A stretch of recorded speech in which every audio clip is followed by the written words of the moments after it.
अस्सलाम वालेकुम दोस्तों, उम्मीद है आप सब खैरियत से होंगे। आज जो मैं आपके लिए नुस्खा लेके आया हूँ, ये आप घर में भी इस्तेमाल कर सकते हैं। पुरानी से पुरानी खांसी का इलाज, बलगम वाली खांसी का इलाज भी इससे कर सकते हैं। इससे पहले मेरे चैनल को सब्सक्राइब, लाइक और कमेंट बॉक्स में ज़रूर बताइएगा कि वीडियो कैसी लगी। तो बिना टाइम ज़ाया करते चलते हैं अपनी नुस्खे की तरफ। ये पुरानी से पुरानी खांसी का इलाज इस नुस्खे में मौजूद है। बलगम वाली खांसी भी इसमें शुमार की जा सकती है कि इससे ज़रूर फ़र्क पड़ेगा। एक दफ़ा आप ज़रूर इसे इस्तेमाल कीजिए, अल्लाह के हुक्म से आपको फ़र्क पड़ेगा।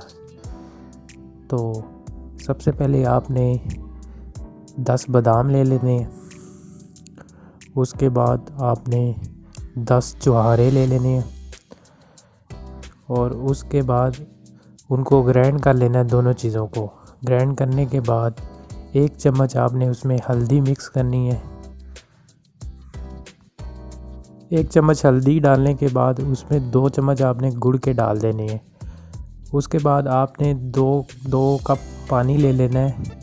उसको अच्छी तरह उबालें, पानी उबलने रख दे और ये तमाम चीज़ें उसमें डाल दे और इसको अच्छी तरह पकाए जब तक ये एक फ़लूदा टाइप बन जाएगा। तो जब 1 कप रह जाएगा ना, तो आपने 1 कप को उतार लेना है। उसको किसी जार में रख लें या किसी चीज़ में रख लें। तो सुबह शाम और खाने के बाद इसे इस्तेमाल करें, इसे चाटें सुबह शाम।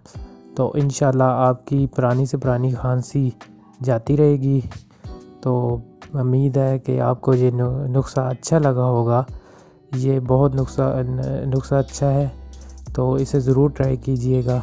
मैंने ख़ुद इसे ट्राई किया, मुझे इससे काफ़ी फ़र्क पड़ा है। तो अगर वीडियो अच्छी लगी हो तो चैनल को सब्सक्राइब, लाइक और कमेंट ज़रूर